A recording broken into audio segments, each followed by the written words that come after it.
and thank you for joining us this evening. We're looking forward to answering lots of questions that people have submitted, and we've got lots of information to go through, and to be honest, I'm quite excited. I don't know if a lot of the audience came and joined us our last event last month or a month or two ago, but the demand for the event seems to be growing, and we've had over 250, nearly 300 people register for the evening, and indeed lots and lots of questions come through. The point of topics today is all around Portugal, buying in Portugal, golden visas, and we've got a number of fantastic panelists, including myself, I'd add, to answer all the questions that have been submitted this evening or through ready for this evening's event.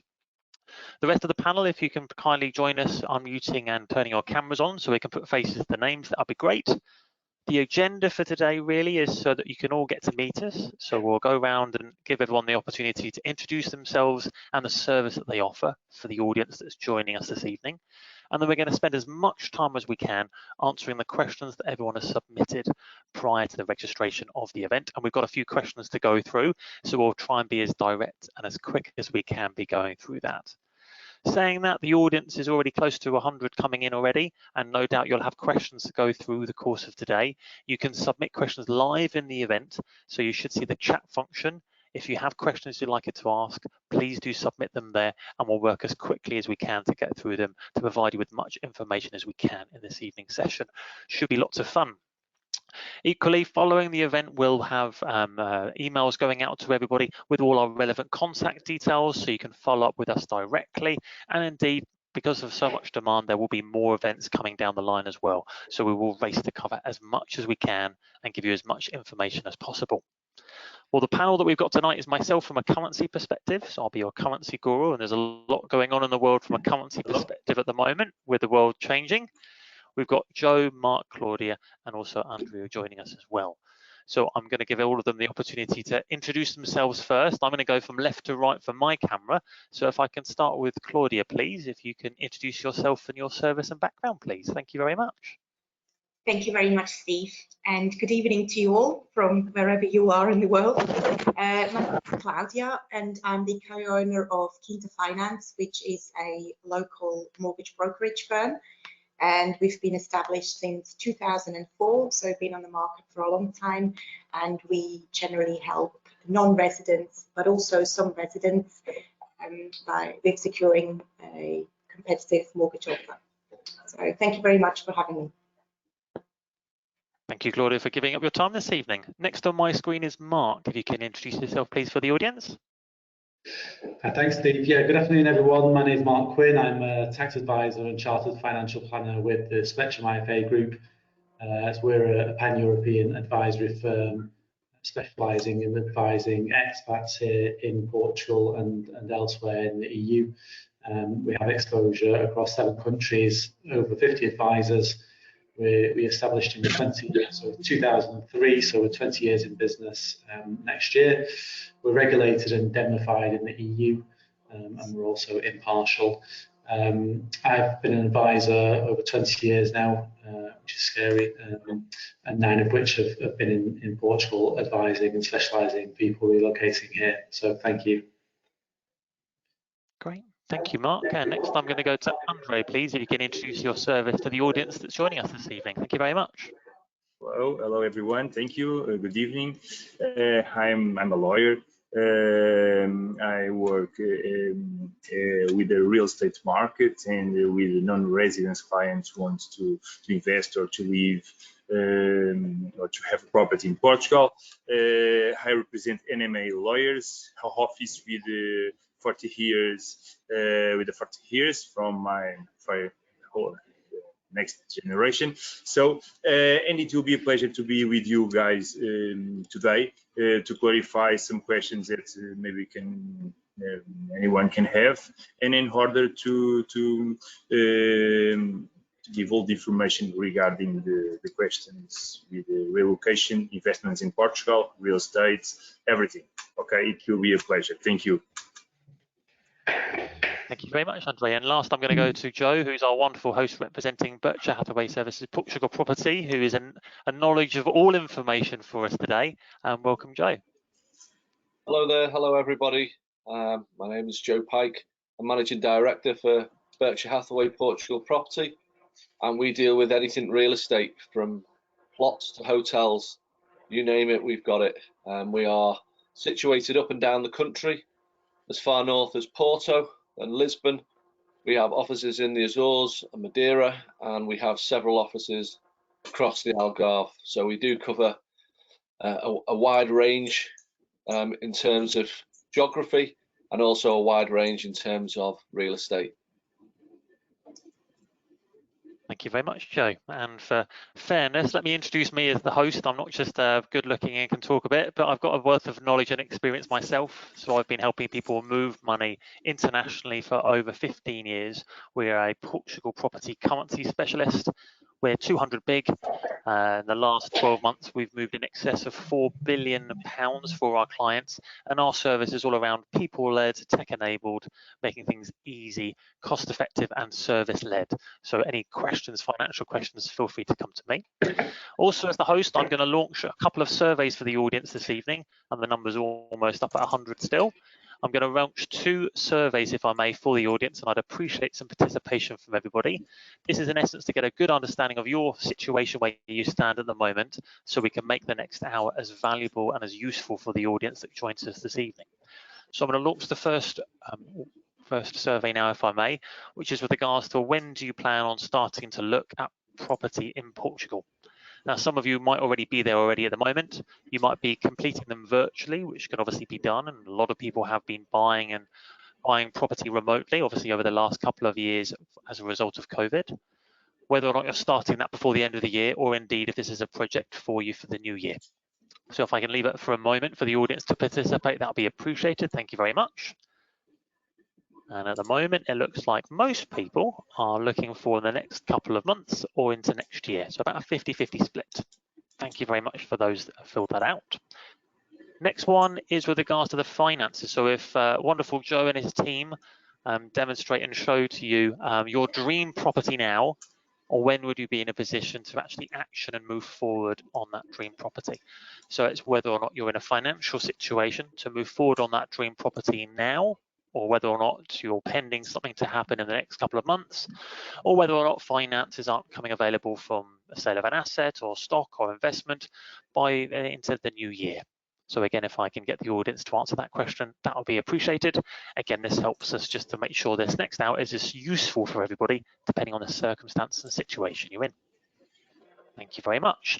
And it looks like a bit of an even split with a good 25-30 people in the market now, 30 odd people looking before the end of the year, and 40-50% into the early part of next year. Also, thank you for all the questions that are coming in live as well. We'll race through them in a moment, or as quickly as we can. Thank you very much. Right, well, to get to the main session and main point, we're going to go through the questions that have been submitted prior and go into the audience as well. So the format for this is I'm going to read the question out as to who it's come from, put it to one of the panel to answer in a direct manner so that we can race through as many of those as possible and give the audience as much value. I hope you enjoy it. First one is going to go to you, Joe, which is in essence, what is the buying process in Portugal from start to finish? If you don't mind giving a summary of that for the audience, please, Joe.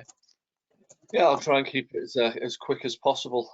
The buying process is fairly simple in Portugal. The first thing we would have to do is identify the property that you're looking to purchase. From that point forward, we would move into what we call a reservation.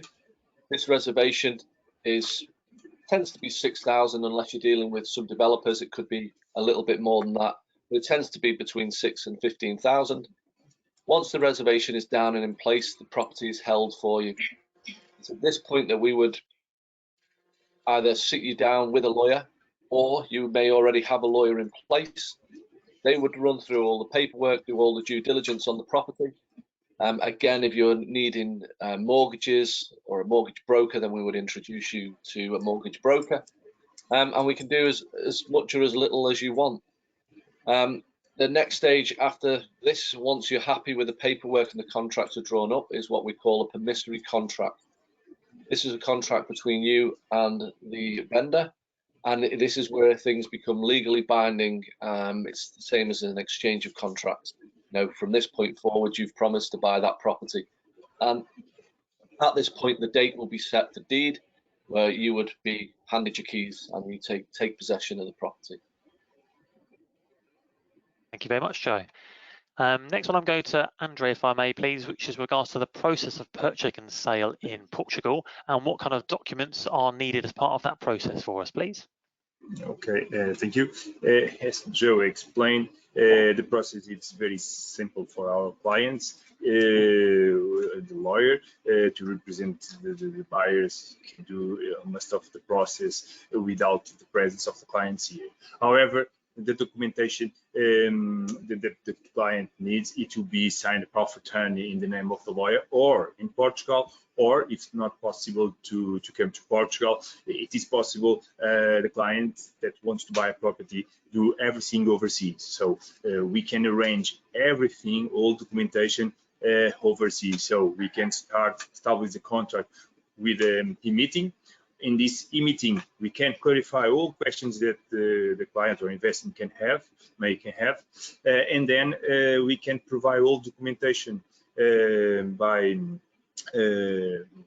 mail, and what we will need from the client. In fact, a power of attorney signed in a notary in this country, together with apostille, and it's enough for we can move on and start the process. Okay, it's very simple for our client. The process, the legal part, we can do everything in behalf of the client with the client in Portugal or with the client overseas out of Portugal.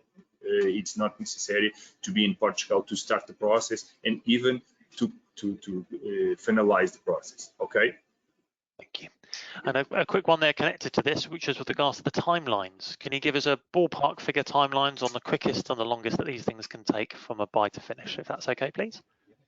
It's for me. Yeah. Yes. Okay. The process is very simple.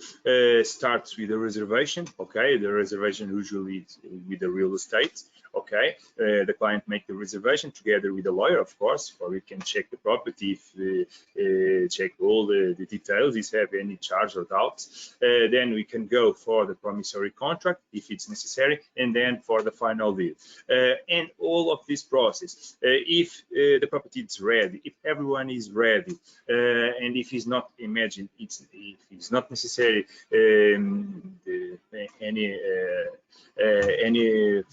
any loan or mortgage from the bank, the process can take in 3-4 weeks. We can have everything ready. Okay. If the clients need some part of the funds from the bank, sometimes can take 1 or 2 more weeks, depends from the banks, but usually the process can be fast if everyone's are ready. Okay, so usually 3-4 weeks for we can start and finalize the process. Okay, sometimes more we can be more quickly, but again, depend if all the parts are ready. Okay.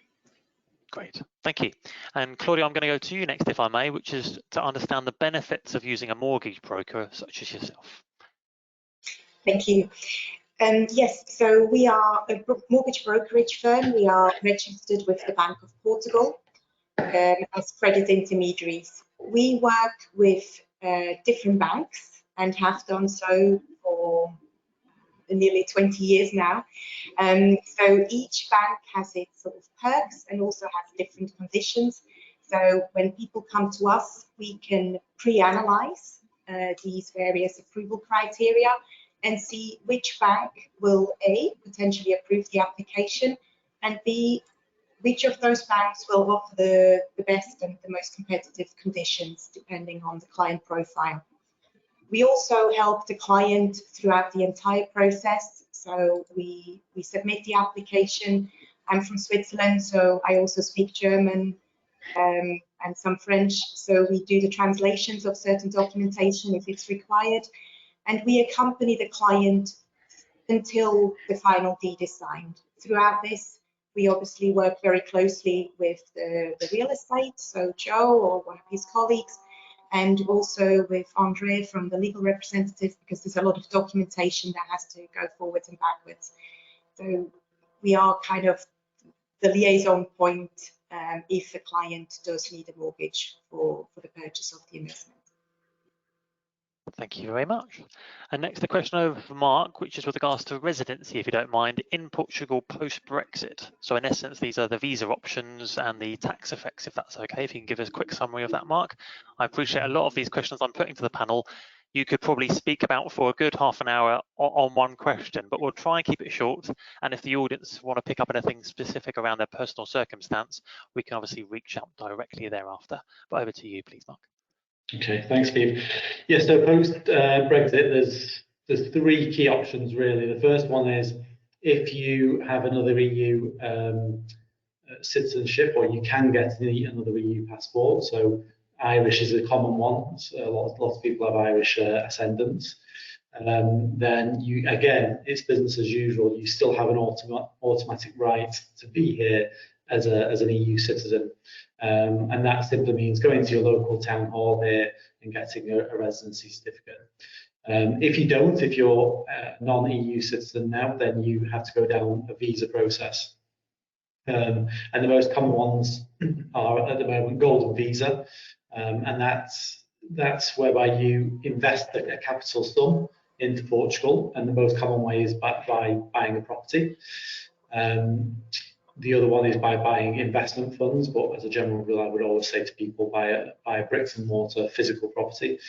And then the other key route is what's called a D7 visa. With that visa, you just have to demonstrate to the Portuguese authorities that you are financially independent and you have some sort of income coming in each month to support yourself. But it's a very low threshold. It's the equivalent of Portuguese minimum wage, which is around 700 euros a month. So most people qualify, no issue. Just as a bit of a strange one, there's also something called Article 116, which not a lot of people have heard of. And that means if you've been a long-term resident of another EU state, so 5 years or more, then again, you can qualify for entry and residency in Portugal. Thank you very much. Another common question that we're getting in your realm of experience and knowledge, please, Mark, is around tax. And the question is, I won't give names, but can I live tax-free in Portugal under the non-habitual residency, so the NHR scheme? Yeah, it's possible. It's not automatic, so a lot of people I speak to expect to come here with NHR and then live tax-free. It's not quite that simple, and you do need to plan for the NHR scheme. So the NHR is very vanilla, as I describe it. It's there to be utilised, but you do need to plan. And the planning, ideally, if you're not resident here already, takes place before you leave wherever you are, because that's when the most windows are open for planning opportunities. Thank you. There's a question here around currency and questions around that. And we've had a few questions that are coming, so I'll answer one of them as well. So there's a question from Scott and a few around why would you use a specialist over the bank? And this is something that we normally get asked from people the other side of the Atlantic over in the US. Our area of expertise in the nicest of ways is to save people money and make the process considerably easier. In the nicest of ways, if we couldn't save people money, we wouldn't be in business. So there should be a benefit and a value to you engaging with a specialist like ourselves. A key example of that is if you're using the banks, they'll normally give you a not particularly service or self-service way of working, i.e. here's the rate, take it or leave it from a currency management perspective. Whereas here in particular, if you're dealing with larger volumes, timing that transfer, making an informed, educated decision can make quite a big difference, in particular with the way that the rate of exchange is moving at the moment, which is probably why we're getting a lot of people over from the US at the moment, because the exchange rate is heavily in your favour. If I may, I'll also add another point which a few people have asked around, as in how do you buy the currency? And at this point, it's around, can you buy the currency before the property? And yes, you can. So using a specialist firm like ourselves, even if you don't have a euro destination account or a property that you're buying, you can take advantage of the exchange rate and buy the property before, buy the currency before you've bought the property using a specialist like ourselves. But again, it's a bit case by case. Feel free to reach out after the event. There's a question in for perhaps Joe, this one, if you wouldn't mind, question from David, which is regard to the changes perhaps in the golden visa regions. And this is a popular one that we get around the different regions where golden visas apply. So maybe you can elaborate a little bit more for that, please, Joe. Yes, so golden visa changed around about coming up to 12 months ago now. You can still buy in the Algarve, but it has to be on a touristic development. So you would have to spend, if you were buying something in the Algarve, you would still have to spend over 500,000, or that's the threshold. You can buy in Madeira, anywhere in Madeira, you can buy for 500,000. When it comes to the 280 and the 350 options, there's certain criteria. And the criteria for the lower of those two, the 280, you would have to be in an area low density, and it would have to be a building over a certain age that needs regeneration. Then you have a very similar one for the 350, where it doesn't have to be in such a low density area, but it still needs to be a building over a certain age and regeneration. So these are the kind of rules that are outlined. There are no more changes pending at the minute, but there will be at some point, yeah. And obviously, as soon as we have any information surrounding any changes, we would always pass that on to all of our customers. Thank you, Jay. And on that point around locations and different options and things, because this is also a popular one as well that a lot of people have mentioned around being qualified for the Golden Visa scheme, depending on the time frame of a property completing. So the impacts of this might be new builds or delays in completions to make sure they're still valid, for want of a better expression, to be included in the Golden Visa scheme. Can you make a comment on that, please, Joe? A few people have been asking about that. Yeah, well, a lot of people do buy off plan still for Golden Visa, and it's all about sitting down, making sure you have the conversation with your lawyer to start with. But a lot of this can be tied up with a promissory contract, as long as you've made the minimum investment needed. So whether there's any delays or anything with the licensing, it shouldn't affect your Golden Visa. Thank you. Next, I'm going to go over to Claude, who's asked, we've got a few questions around mortgage options in particular here. So this is around the lending criteria, the kind of loan to values that are available, and whether or not interest-only mortgages are an option in that territory. And that's coming from Paul this evening. Thank you. The mortgage products are fairly simple here in Portugal. There is not a great variety. So mortgages are generally on a capital repayment basis. So every month the client pays part of the capital back plus the interest owed. The maximum term is 30 years up to the age of 75. And for non-residents, so that would be for applicants that are declaring their incomes outside of Portugal at the point of application, the maximum loan to value is generally 70%. There are a couple of banks that do go up to 80%, but then the lending criteria becomes a little bit more difficult to meet. So 70% is also available from a lot more banks. So for budgeting purposes, that's something to bear in mind. There's also construction loans. So if clients are purchasing a plot of land, we can apply for construction financing. With regards to conditions, obviously clients always want to know how much it's going to cost. Interest rates have been increasing, not so much in the Eurozone as they have done in the UK and also in the US. So at the moment, but this is right now, okay, this increases unfortunately every month. So at the moment, we're looking at about 2.4% on a variable rate basis. And there's also attractive fixed rate options available, which allows clients to know for the future how much it will cost every month if they do not repay part of the mortgage through an early repayment. Thank you. Great summary. A few questions for Mark here, if I may, please. So Mark, a few people have been asking around investments and pensions when they're relocating and moving, kind of what those impacts are, what they need to do on those kind of things. Is there a difference between residency, tax residency, domicile and citizenship as well as is a popular one that quite a few people have been asking around? Can you give comment on there, please? Sure. Okay, so two separate issues. The first one is the residency, tax residency dimension. Tax residency as a general rule is determined by your physical presence in a country.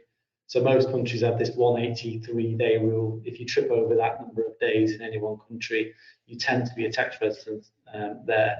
That's a very simplistic explanation because there's quite a lot of variance in each country's rules. But that differs significantly from legal residency, because you can be legally entitled to live in Portugal, for example, but if you're not spending any time here, then you're not going to be tax resident. So the two are often misunderstood.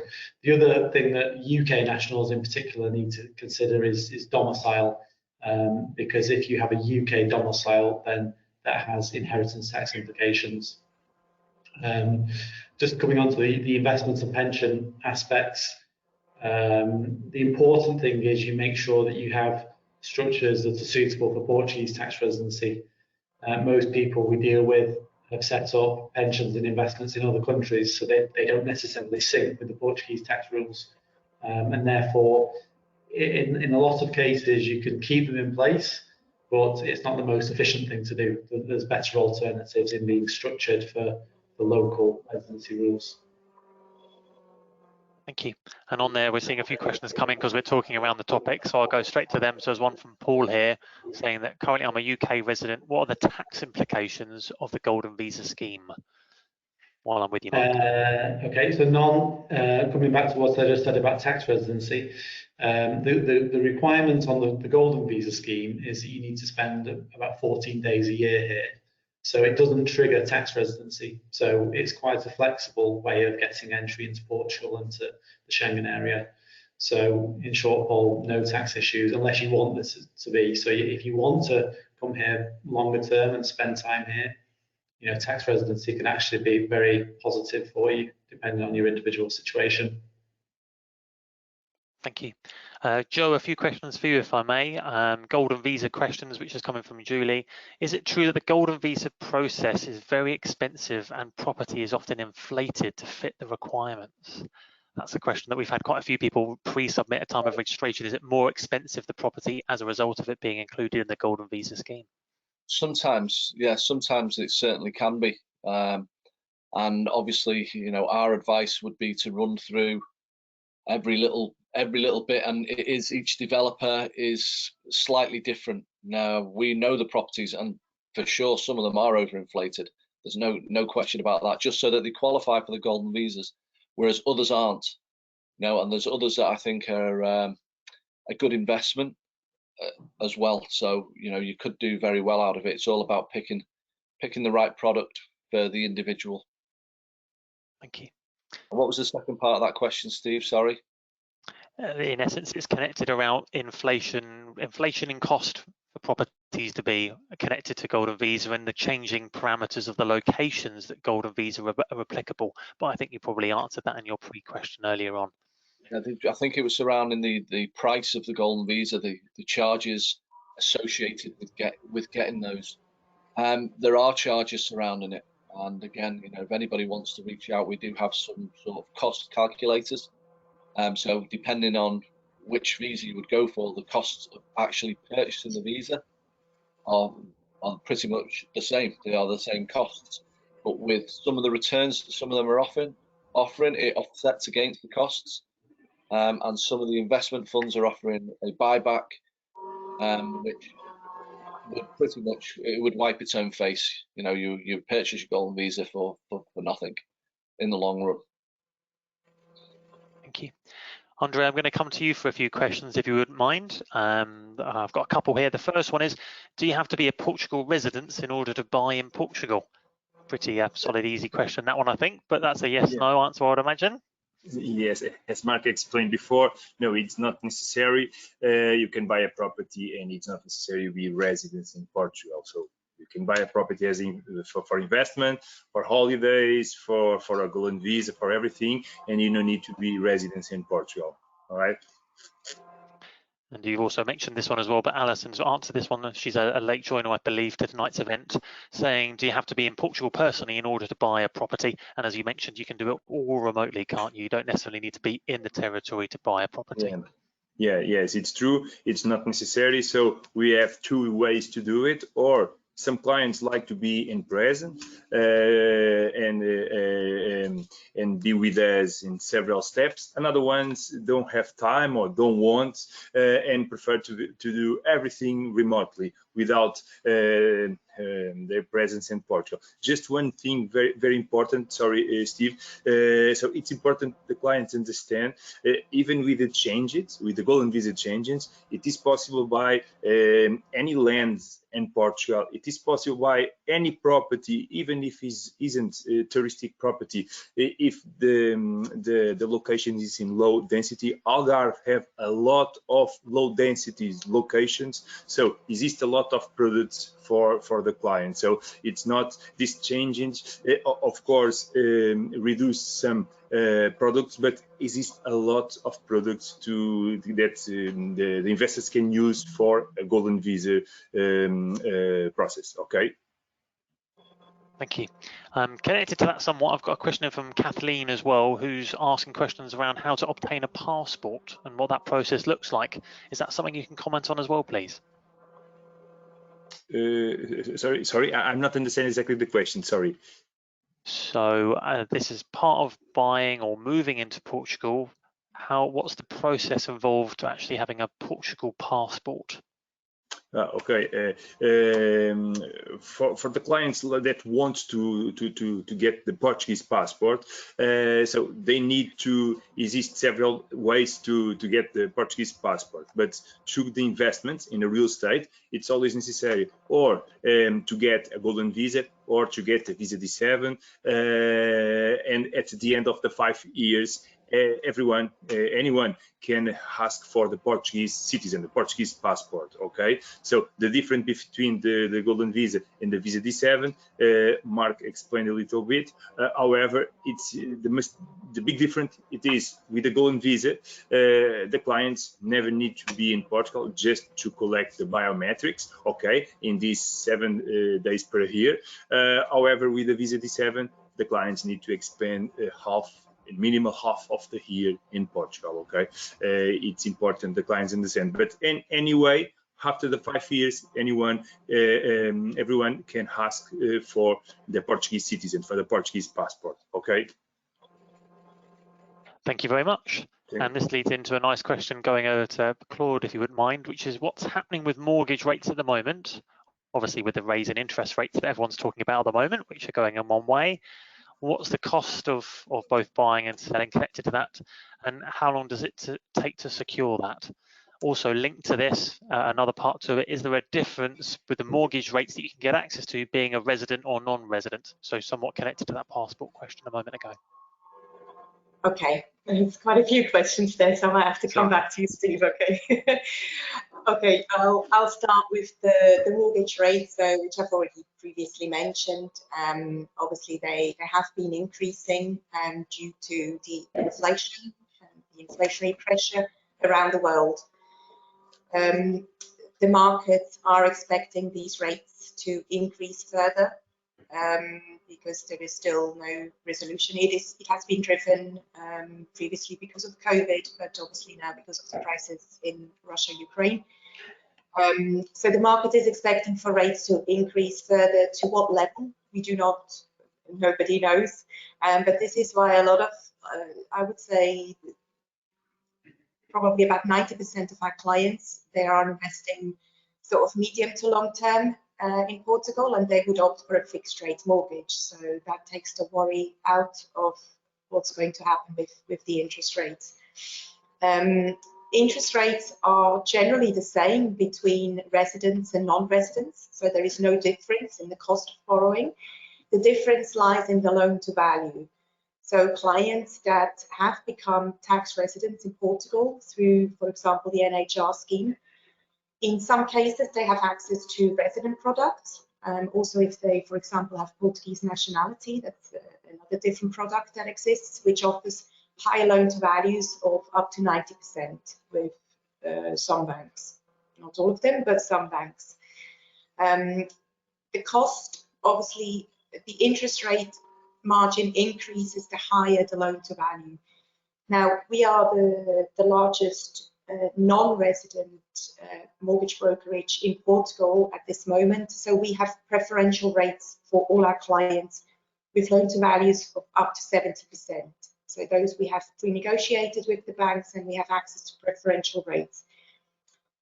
loan to values of 80% for the non-residents or 90% in those resident cases, they will be higher because the risk for the bank increases. I'm not sure if I've answered everything. I did make a note just to come back onto the golden visa, because we do get asked a lot. If clients are applying for a golden visa, it is important to note that they cannot take a mortgage for the minimum investment amount.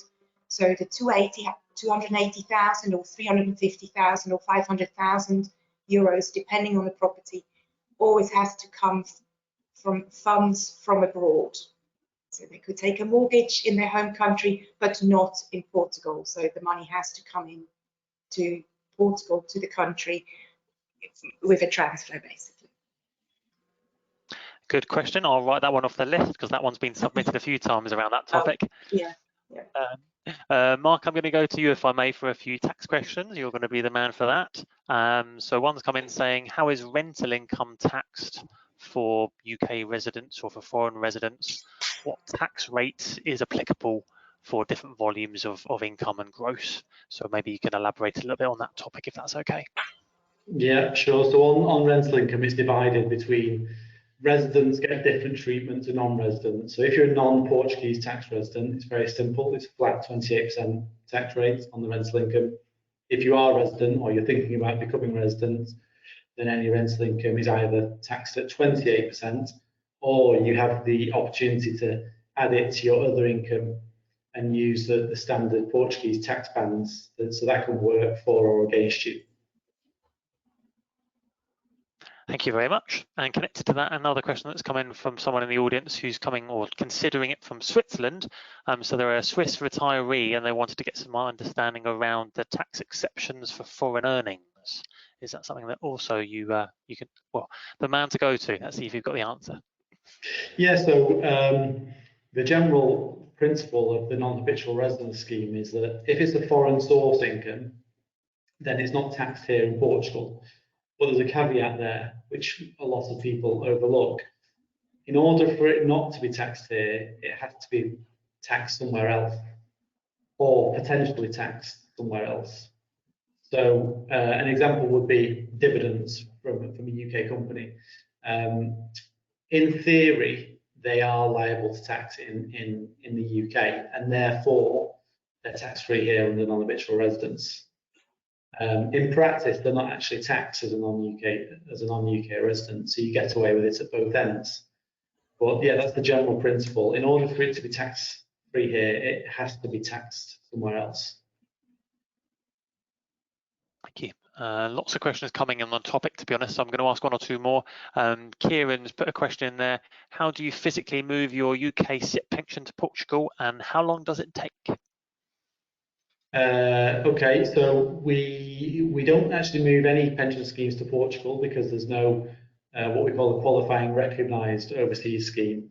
Really, you want to put it into a qualifying scheme, which Portugal doesn't have. So Malta would be an example of a jurisdiction which does offer qualifying schemes. In terms of the timescale, it can take 1 to 2 months if you're lucky, because it's a heavily regulated process in terms of the advice you need, but also increasingly from the UK end, because the UK government recently imposed restrictions on pensions leaving the UK to an overseas scheme because they deem it high risk. Not that it is high risk, but the UK government doesn't really understand overseas pension schemes, but that's another story. So, but the other question is, do you need to transfer it to Portugal? Because as a non-UK resident, you still have the option of leaving it there. And in many cases, that's actually the best advice for you. So, you know, get in touch and we can review both options. Thank you very much. Joe, I'm going to come to you next, if I may, for a few questions. A lot of questions coming in around the different forms of golden visa programs. One here is coming from Alison saying, other than the price point, is there any difference between the 280 and the 350 option for the golden visa program? The only difference in it is geographical. It has to be, the 280 has to be the area low density. So you're looking at places outside Lisbon, Evora. Monchique, I believe, Villa de Bispo, Altura. Those are the areas that would qualify for the 280 golden visas. Off the top of my head, I'm sure there are a lot more of them, but they're just some of them. The 350, there's still buildings in and around Lisbon that qualify for the 350. They do tend to be investment funds where you're investing into a share in a hotel. So there are different kind of visas, as we said before. Some where you own the physical unit, and others that you're buying into a share into of a hotel or service department. And on that topic, there's a few people looking for some hints from you, Joe. Where do you see the most demand for property in Portugal? There's a few questions around commercial properties and investments, where the locations might very well be best suited. So if you can have a bit of an update around the hot areas or the places with most demand at the moment, I think quite a few people would be interested to hear about that, please, Joe. The Algarve's always been a place where we've always seen a high demand for properties. A lot of families are moving out So whereas before it was just holiday homes, now it's people that actually move in there to live there, bringing their families in. So there's always a high demand in the Algarve. Lisbon, once Lisbon reached a certain price point, things slowed down slightly there. And what we did see was a lot of people then switch to Porto, and we are still seeing a lot of demand for people buying in Porto.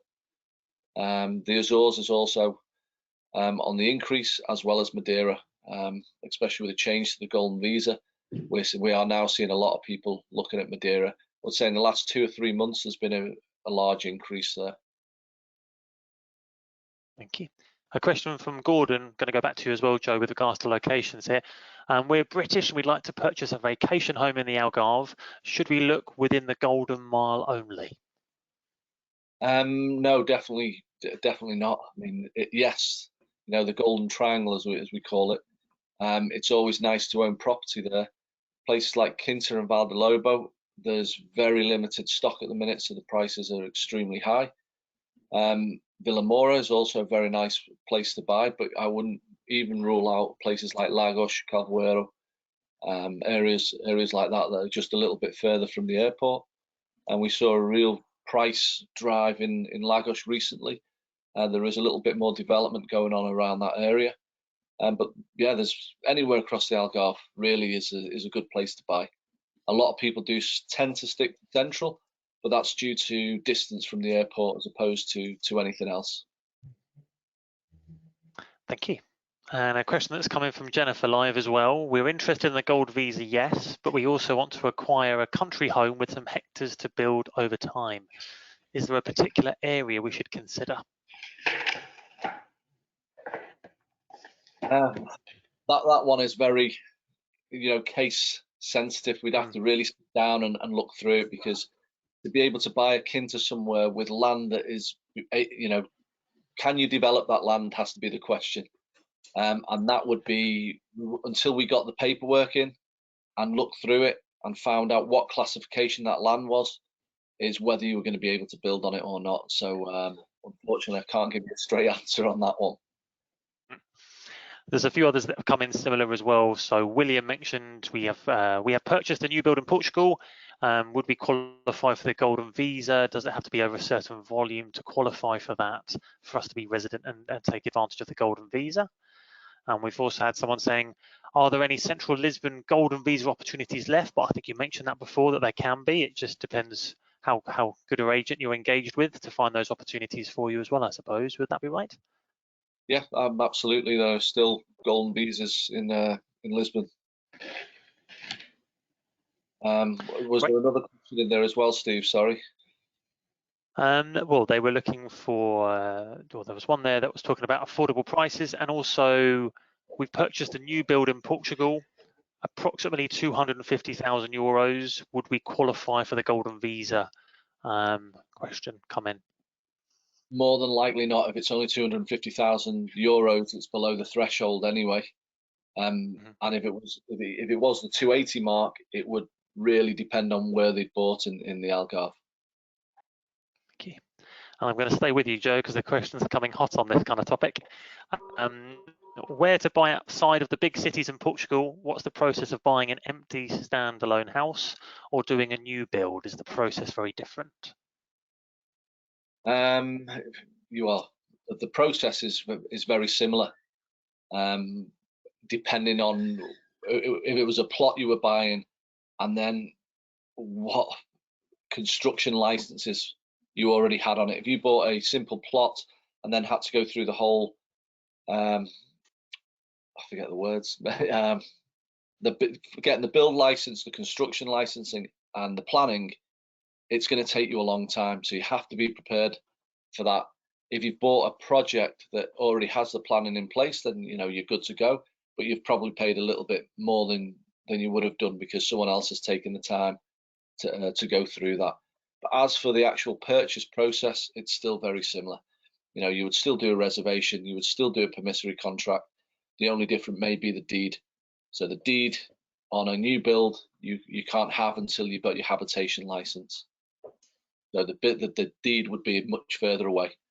Whereas with another standalone property, as André said before, you can complete in probably 4 to 6 weeks. We have done faster, but the average time I would say is 4 to 6 weeks. Thank you. And André, I'm actually going to come to you next as well, if you wouldn't mind. There's a few questions around the difference of timelines and the difference on process depending on what passport people are using to buy the property. So it sounds like a few people in the audience have got dual nationality or a few different passports they can choose. Is there a passport of choice to make things easy and quick over others? No, it's exactly the same. It's not important to where the client's coming, so it is exactly the same for everyone. Okay, so the process it's the same for an investor who wants to invest in Portugal. Okay, it's not important if if you're born in another place. No, it's exactly the same. All right. Okay. Thank you very much. Thank you. I'm going to ask some currency questions because they're stacking up at the top of the list and I haven't been selfish and covered those. So sorry for those in the audience that have asked and I haven't got to you soon enough. So there was questions around how do you manage currency exposure and the different contract options open, in essence, is the question. So in essence, when you're buying currency, you can manage that risk in a few different ways. And this will be in line with your personal risk appetite, what the currency market is doing, and indeed the availability of money that you've got for that. So traditionally, people will do it via one of 3 different methods from a risk perspective. So some will go, well, I'm definitely going to buy a property. I'll buy all my money now. Others will go, well, I think it might get better, but I don't want to gamble on the full amount of money. So, 50-50, 70-30, 60-40, and they'll weight-based it. They'll mirror their risk exposure to their capital exposure, which opens them up to a little bit of risk. And others will simply go, I'll buy it when I'm asked for it, and they buy at the end. Obviously, when they do that, they open themselves up to the most risk, which can obviously make things more expensive for them as a result. People have asked around limits as to how much money they can use a specialist for, like ourselves. There are no limits, so people use us for a couple of €100 to move pensions and things over, and equally people will use us for moving multiple million positions over. With regards to contract options, there's a few people that I think have done some research around this. So generally you'll have what's called a spot contract in the industry, which is a buy now, pay now option. You'll also have something called a forward contract technically, which in essence is a buy now, pay later option. So that allows you to lock in the exchange rate early, even if you don't necessarily have the full availability of capital. So the application for that normally is when you're buying a new build or when you put the offer in and you know it's going to take 4 or 6 weeks and you're pending the sale of another asset from where you're coming from, you can use that as a tool to make sure you're getting the most out of that exchange. Or equally, if the rate of exchange has spiked up like it has at the moment with the Fed doing what they've done only this week, you can take advantage of that. Another thing to bear in mind and consider, but hopefully that's useful. I'm going to go to Mark, if I may, for some technical questions that have come in. So Mark, can I live, well, we've talked about the tax-free bit actually earlier, but that one's come in again from someone that's come in. Can I qualify for the NHR? And if so, should I apply for an NHR? And what stage of the process would I apply for that? Okay, so can you qualify? Everybody can qualify. There's only one main condition, and that's you haven't been tax resident here in the last 5 years. So as long as you've been outside of Portugal as a tax resident somewhere else in the previous 5 years, you're into the NHR scheme. As to whether you should apply for it, in 99% of cases, it always benefits you. I've had 3 cases in the past 9 years where it's not benefited somebody.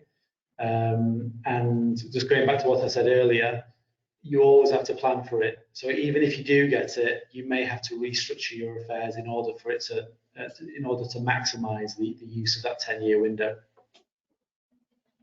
Thank you. And Harry on that point has asked, can we move from Holland to Portugal and make use of the NHR as a Dutch digital nomads? Yeah, again, just going back to the main condition, as long as you've not been here the last 5 years, you're in. And then, does NHR work for you? And this is where there's a lot of confusion for people working under NHR, because I'm a non-habitual resident here in Portugal, but I still pay tax as a normal Portuguese taxpayer, because without getting a bit technical, the rule on self-employment and employment income, the taxing right generally belongs to Portugal alone. Because it's not taxed anywhere else, it's subject to tax here. The only way of mitigating that is if you what's called a high valued activity. So if you qualify as a high valued activity, so an IT professional, architects, engineers, etc., that's on the predefined list on the government website, then you can qualify for a flat 20% rate of income tax, which is very good compared to normal tax rates, which go as high as 48%. So again, everybody's situation is different. Just make sure you just take in individual guidance on how it would apply to you. Thank you. I'm going to do a quick few power questions because I'm conscious, even though we're all having fun, we've only got 10 minutes left and still loads of questions to go through. So apologies to those in the audience that have put questions to us and we haven't got to. Sticking with Mark, we're talking about tax declaration in Portugal. Is that necessary when I own investment properties not living in Portugal? And that's coming from Thomas today. Yes, so you always have to declare your income tax on the Portuguese rental property here. And if you're a non-EU national, you will need to appoint a fiscal representative as well. Thank you. And one from Bridget as well. Renting out holiday homes in Portugal, how much am I allowed to earn without paying tax? There's no income tax allowance for rental properties. So you have a basic allowance of 4,104, I think it is, euros, but that's only against employment income and pension income. Appreciate it. Thank you for the quick short answer back. Hopefully that's useful for the audience. I'm going to go to André, if I may, with a few questions here. The minimum investment is for a single property, or is it the sum of multiple properties to approve or go on the Golden Visa scheme? Okay. Yes. No. The investment is per investor. Okay. It's not per property. So you can imagine with $500,000 you can buy, imagine 5 properties, okay, with a less amount, and everyone's in totally the minimum required, okay, the minimal investment required, okay. So it's not important if you buy 1 or 2 or 3 properties. It's necessary you complete the minimum investment per investor, per person, okay. All right. Thank you. Frederick's also asked, sticking with you, Andrea, around some information around the D7 visa program.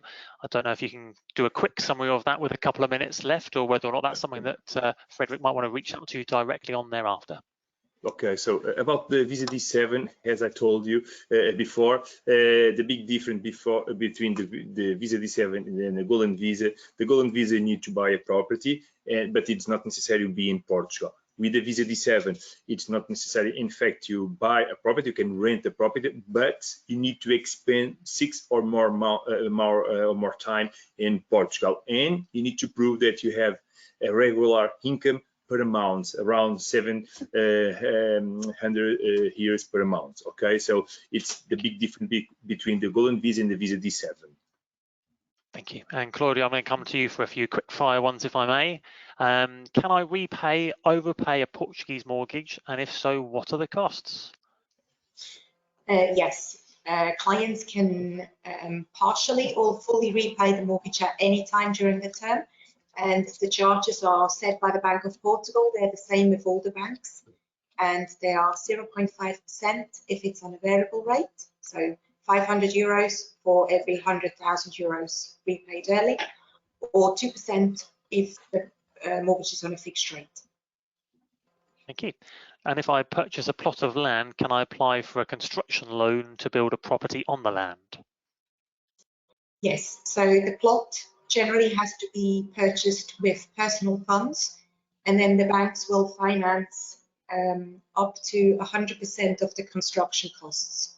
There are limits, but if somebody's interested, I can email the exact calculations of loan to values. But yes, it's possible. Thank you. And Joe, I'm going to come to you if I may. I don't know if you can give us a summary on the topic. We have had a few questions around this topic through the course of the day, which is around healthcare services in Portugal, whether or not they're just open to Portuguese residences or whether or not there's any applicable if you're a golden visa passport holder. I don't know, for the sake of a few minutes, because we've had a few people. Miranda's asked it, Eric's asked about it, Lawrence is somewhat connected to it, around healthcare services, if you can cover that in a couple of moments. I'll try my best. I mean, there is healthcare in Portugal. Most people tend to go private as it's a lot quicker and faster.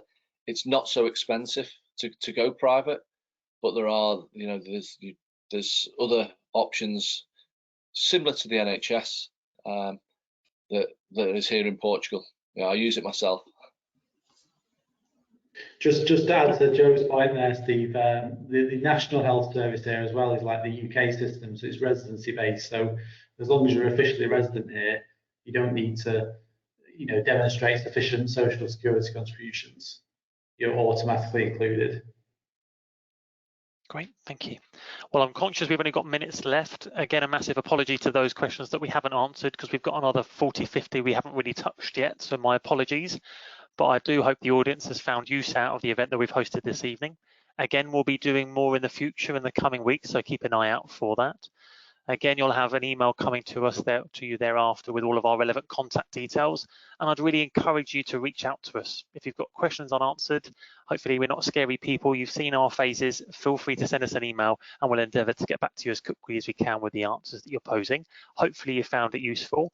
Before we go, I'm just going to do a roundhouse round from the panellists. If there's one takeaway reminder for the audience, one nugget of information you'd highly recommend, what that might very well be. I was going to go to Mark, but he's picked up a drink, so I'm going to go to Claudia instead, please. What's your takeaway nugget you'd recommend? If clients have any questions, any doubts, just email us. My colleague, who is from the UK, so knows the English system very well, deals a lot with American clients. I speak German, I'm from Switzerland. So we've been here for 20 years. We always try to help. We're proactive and we try to fulfill our clients' dreams. So thank you very much for listening in, and any questions, just email or send a WhatsApp or give us a call. Thank you. Thank you very much. Thank you. And Mark, any takeaway nuggets or recommendations you'd recommend to the audience today? Well, I've actually learned something myself today on the webinar. I've learned that I can repay my mortgage from 0.5%. I didn't actually appreciate that was a Bank of Portugal thing. So thank you, Claudia.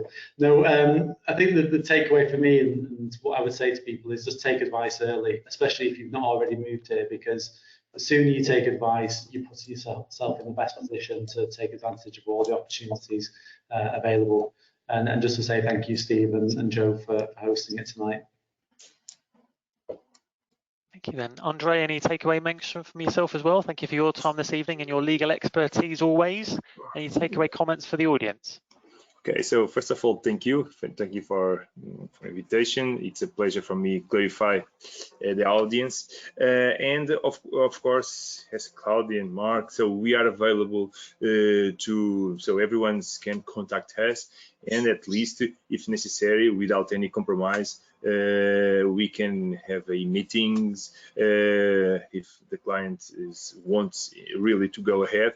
We always can make meetings without any compromise in order to clarify a specific situation or questions, or on the other hand, can contact us. Our team is always available to reply by email, by phone. So it's a pleasure for us. Okay, and thank you again for everyone. And over to the man himself, Joe, the knower of all. Any takeaway comments for the audience as well from today? I think everyone's pretty much covered it. I mean, it's, if you're thinking of buying in Portugal, the right thing to do is to get in touch and get in touch early. We can make sure that you're put in front of the right people, We've been around long enough to know who are the best in the market. A lot of you guys are already on the panel, so which is fantastic. Thank you very much, and thank you, Steve, for setting it all up. Thank you. No problems. Well, I'll leave it there. For my takeaway point, I'd just say to engage early, to talk to us as specialists. We've been doing it for decades between us, or some of us in the audience have been doing decades on their own, but we're experts in our field, so please do reach out early. Never assume it's too early and we won't be interested to have the conversation. That information is critical, so you know what to expect to make that trip as useful as you can and as progressive as you can. But it's a hot market. There's always demand for Portugal, but we've certainly seen an increase of that at the moment. So please do reach out and start engaging with us. But I hope you found it useful. I'll leave it there for today, but thank you all for your time. And until next time, take care. Thank you very much. Thank you. Thank you. Bye. Bye-bye.